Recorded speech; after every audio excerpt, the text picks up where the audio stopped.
Hello and welcome to the Brutal Iron Gym podcast, where our goal is to cut through the BS and deliver the brutal truth about topics related to health and happiness. Today's podcast number 1914. The topic is Q&A and the title is How to Train Around an AC Tear. So the AC is that joint, the AC joint is in your shoulder, and it's called the acromioclavicular joint. So no one wants to say that, so they just call it the AC joint. And it's where the clavicle, like the collarbone, separates from the connection point of the scapula, the shoulder blade. And that can cause tear, that can cause inflammation. If you've ever benched really heavy or done a lot of bench work but you didn't really warm up, you would feel like a pain in the front of your shoulder, kind of out by the shoulder joint itself. That's probably the AC joint is what you're kind of feeling. It's common that it gets annoyed in heavy workouts, especially if somebody doesn't have great mobility in their shoulders or they don't take the time to warm up properly. Now, the reason why we're doing this podcast today is a client of mine. We kind of work together kind of off and on between his busy work seasons. And he suffered a shoulder injury in his last season on his own. So I'll read that email. He wrote some nice stuff, so thank you very much for the nice stuff. And then it got into the point here. It says, I injured my shoulder in July, which started as a grade 1 AC tear. But with all the manual labor, it almost healed, but then got worse. And I went back, and now it's a grade 3. Any tips on how to train around this? I don't want to quit training and was about to go into another growth phase, but I'm not sure how to train chest or shoulders or back without aggravating it. So I wanted to go ahead and make him today's podcast and thought it would be helpful for anyone who's dealing with that issue now, and this would now be a reference podcast I can use for anybody in the future. So this client, they've been working to build muscle. They have a very physically demanding job. Very. So they've been wanting to build muscle while staying lean. The issues they've had in the past was they couldn't believe how much they had to eat in order to gain muscle, but it was because they burned so many calories with how physically active they are. However, the timing had to be more precise than what they were doing before, and we controlled sugar content, made sure we had enough protein in it, so all of a sudden they were able to eat a lot more, but they actually got leaner. And it was a huge surprise. They were very happy. We also will work on strength in their programming whenever I help them with the programming. We build in absolute strength, which is just the heaviest things you can lift, and relative strength, which is how strong you are to lift yourself. So I like to blend all those in, as well as some cardiovascular elements to not only help control any excessive calorie intake trying to hit our protein goal so that way he can stay lean, but also just to help with cardiovascular performance and health since he does have a physically demanding job. Now, when you're trying to train around an injury, whether it's the AC joint or any other injury, it's a general format, but then the specifics of how you do that does get challenging. The easy to understand general format is avoid what irritates it, and then find what doesn't irritate it, and then progressively overload those movements. So don't do anything if it annoys it, but find stuff you can do that doesn't annoy it, and then progressively overload those movements. Now, we do additional things. Let me get way more detailed here in a second, so I'm not just going to leave you hanging at that. But the additional things we do is make sure the nutrition is on point, make sure the person's eating enough calories and enough protein for recovery. Sometimes when people get injured, they drop their calories too severely because they don't want to gain body fat, but then that actually impairs the recovery process. So I make sure they're eating enough calories to recover and that they're eating enough protein to recover as well. You can also get into joint supplements. That's a great way just to make sure there's enough of the proper vitamins and minerals related to joint health are in your system and they're doing what they need to do. So that's the general training approach. Avoid what irritates it, find what doesn't irritate it, and then progressively overload those movements. The additional things we focus on are nutrition and supplements. And you can include hydration in nutrition. I typically don't mention it because it is included in nutrition, but I was talking with somebody last week and and they kind of like thought, oh, wow, I'm supposed to drink fluids too. And I'm like, yes. So you're looking at 0.5 to 1 ounce per pound of body weight. Now, with how active he is, I hope he's way over that. But a general range for people is 0.5 to 1 ounce per pound of body weight. If you do metric, you can convert that. I'm a lazy American, so I'm just going to leave that up to you. But that gives you at least a ballpark of hydration. The calories and protein, if you want to go to our website, www.brittleirongym.com, we have our free nutrition education page. On that page, the very first document is a create your own nutrition program. It actually teaches you how to write your own nutrition program. That way you would find the right amount of calories, the right amount of protein, and the right timing of your calories and protein for you. So you find that for free on our website. Joint supplements, pretty much any supplement works well. One of my favorite ones that I recommend to family and friends is Animal. The company name is Universal Nutrition. The line of supplements is Animal, and it's their joint supplement. It's called Animal Flex. The reason why I like that is it's very high dosed. So a lot of the people I work with are very high volume trainers. So a high dosing supplement works well. My dad takes Orange Triad because it has some other elements in it that he likes. But those are two great products that you can get for joint health. Now, some strategies that I've used in the past, clients specific with an AC tear, is we typically have to avoid movements such as overhead presses, chest presses, heavy chest flies, back squats even, because they have to externally rotate their hands to get up on the bar, and heavy deadlifts. So that's going to be quite limiting if you're used to squat, bench, deadlift as like the base of your workouts, especially if you do squat, bench, deadlift, and overhead press. If you're a 4 times a week kind of workout person, those are going to be probably your staples that your workouts are built around. And unfortunately, all of those are gone. So now it's like, oh crap, what the heck do I do? Now, I've worked with a lot of people for injury rehab. I have a corrective exercise specialist certification. I've worked with Olympians and professional athletes for injury rehab, as well as just very good general athletes like high-level powerlifters, bodybuilding and aesthetic type clients, and just everyday regular people, first responders, police, like normal kind of active careers. They're not necessarily athletes, but they're definitely of noteworthy position, and they do have physical jobs that would need them to have healthy shoulders and stuff, so in backs. But we've worked on a lot of shoulder issues with a lot of people. And the exercises I named, the overhead press, chest presses, heavy flies, back squats, and heavy deadlifts, they're not always like immediately dropped. We would test any of these. I'm not going to necessarily test them under any remote amount of weight. So, for example, if they had not tried to do a barbell squat yet, I would just say, hey, can you just bring your hands up mimicking that position? They don't even have anything in there. Like, we're just standing there talking to each other. And if they have any pain even getting close to the position, then we're not doing it.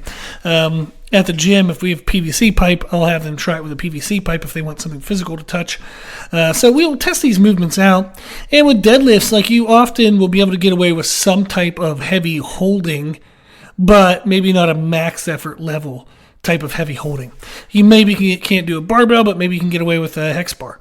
For back squats, if we have a safety squat bar available, well, heck yeah, we're going to do that. We might even do camber bar squats. It just kind of depends on what equipment the person has. So none of those movements are automatically no-nos. They're just the typical ones you'd want to watch for.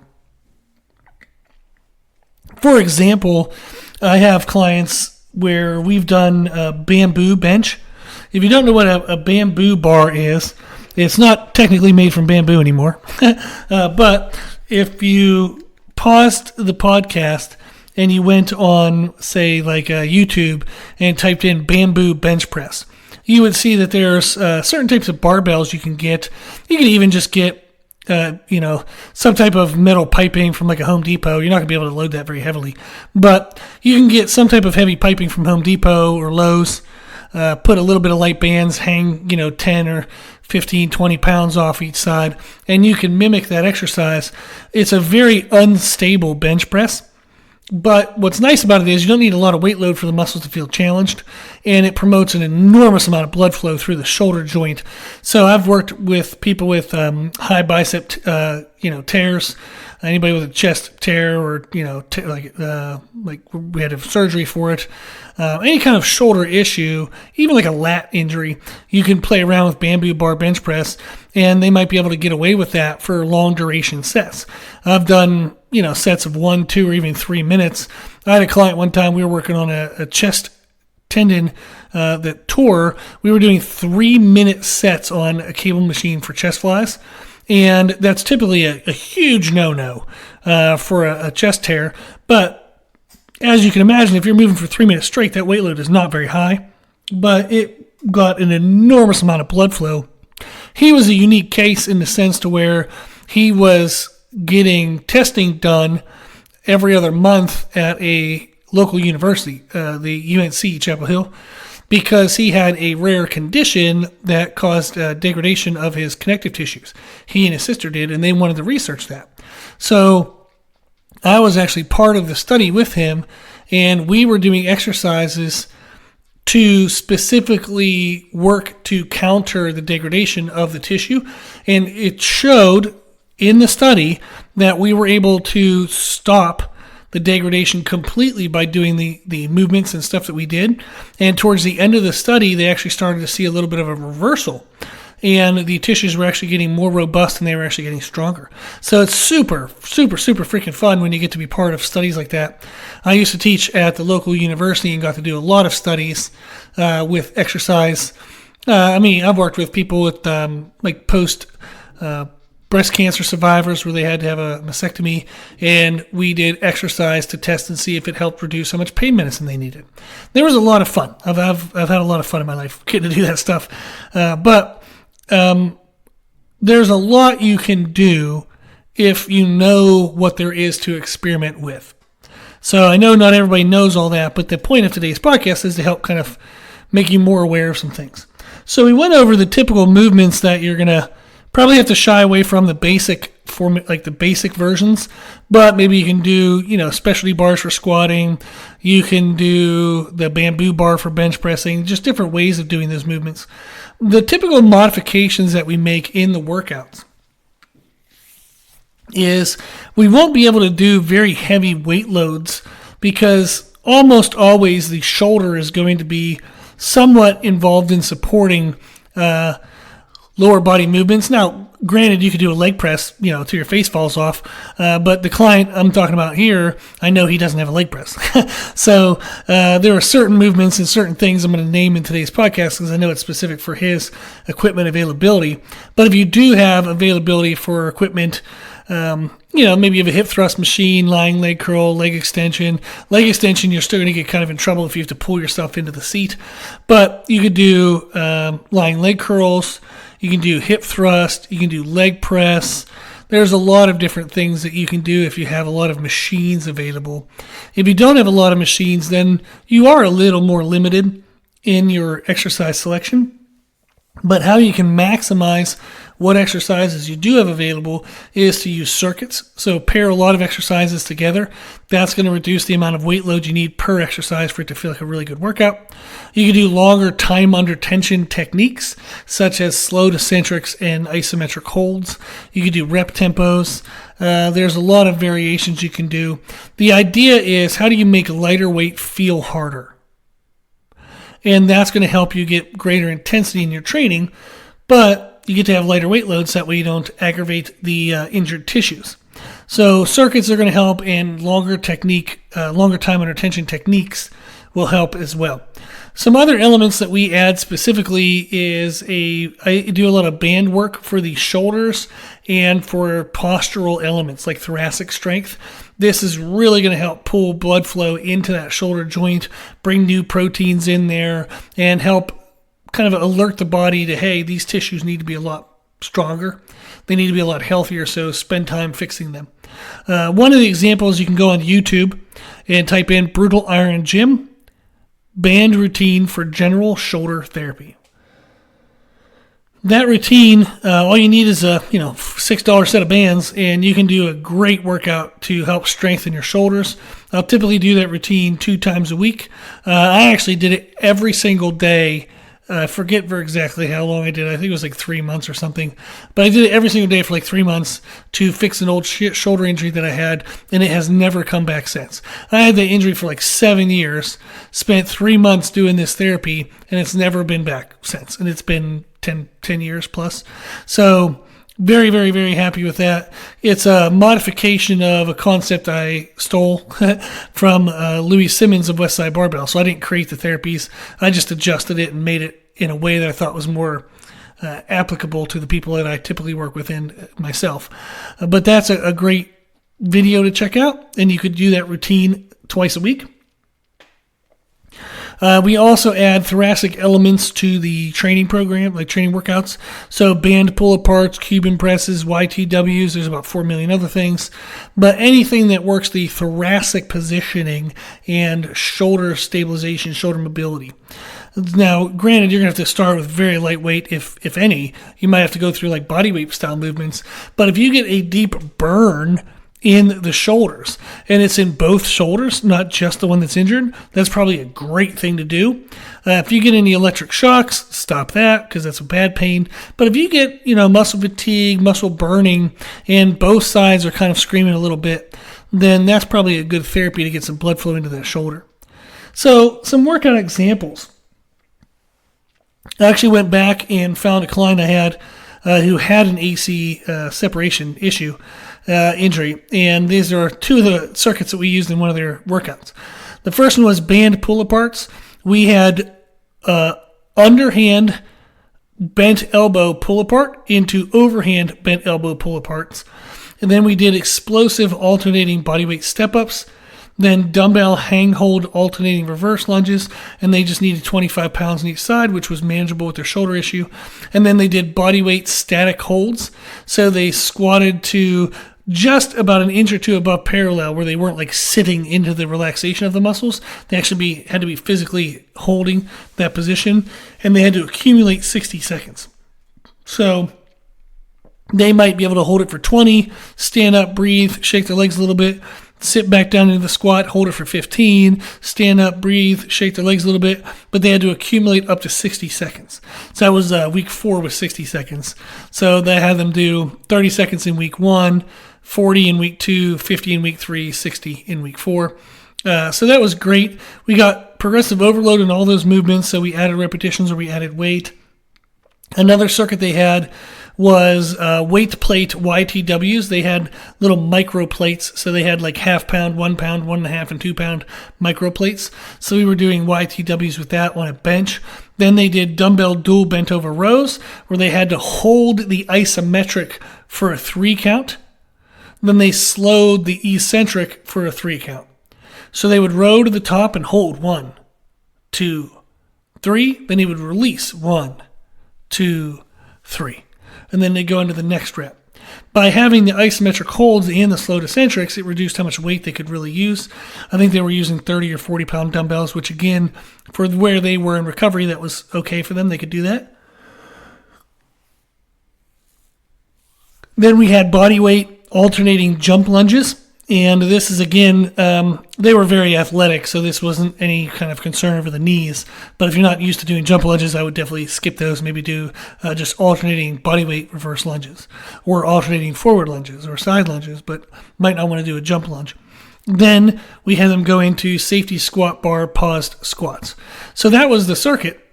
They would do microplate YTWs, dumbbell dual bent over rows with the isometric holds and slowed eccentrics, then alternating bodyweight jump lunges, and then safety squat bar paused squats.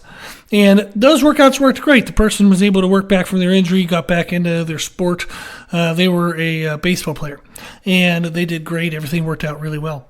The concepts that we implemented in those workouts that you would want to think of is everything was done in the circuit.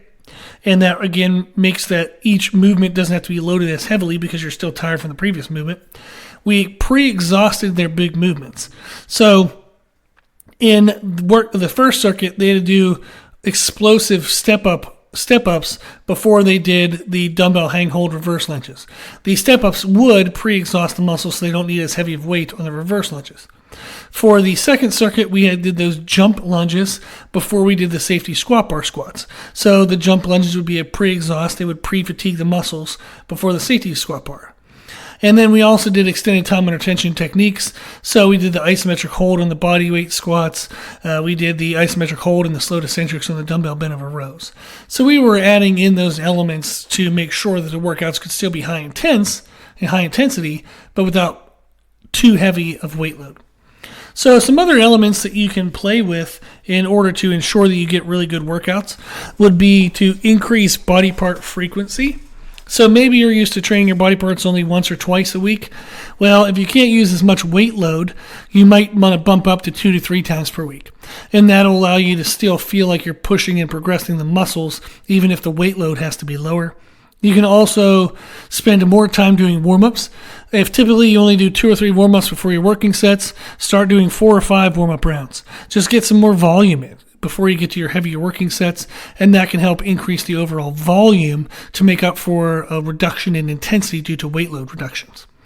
And then also you can add things you don't normally take the time for. If you don't normally do a lot of core work or abs, add more of that in. Work your calves, your forearm, your grip. If there's anything that you don't typically train during the rehab and recovery period from this injury, would be a great time to add some of those elements in. That way, you can kind of catch up on them, and it's something new to focus on, something new to learn, something new to do. Okay, so that was a lot of information, but I hope it was helpful. And the general approach is avoid what irritates it, find what doesn't irritate it, and then progressively overload those movements. If you have any questions or if you need anything else, I'm always here and I'm always happy to help. Shoot me an email at brutalirongym@gmail.com. If you are considering working with me, you're welcome to. Right now, I'm doing free 15-minute virtual consultations with people. I wanted to have a process where people got a chance to get to feel me out, but I also got a chance to feel them out to make sure that if we were going to work together, it was going to be for the intention of full commitment and a decent amount of time. I have been very fortunate to have a very full client list, and I have had to have said no to some people in the past for somebody that was only here for a month or only half-ass committed, and I was just getting frustrated with the fact that I probably had to say no to some pretty good people, and I was just bummed. Super bummed. So I want to do these consultations so that way I can get a better feel of how long the person's going to stay around. So that way I can say yes to the right people, and not that the ones who left were the wrong people. It's just maybe they weren't quite ready for a coach. I want people to be more ready by the time they talk to me. I don't say all that to intimidate you, and maybe you don't reach out, but I just hope that if you do reach out, that you're committed and you're ready to do this, because I will give you everything I got. If you want to sign up for that free 15-minute consultation, you can email me at brutalirongym@gmail.com or go to our website, www.brutalirongym.com. We have a sign-up link on the one-on-one services page. Okay. If you like the podcast, please share the podcast. If you like the podcast, please consider donating to support the podcast, which you can do on our website. Also, if you like the information we share in the podcast, you can find more from us on our social media channels. You can find us and follow us on Instagram and YouTube under the name Brutal Iron Gym. As always, I hope this was helpful, and thank you for listening.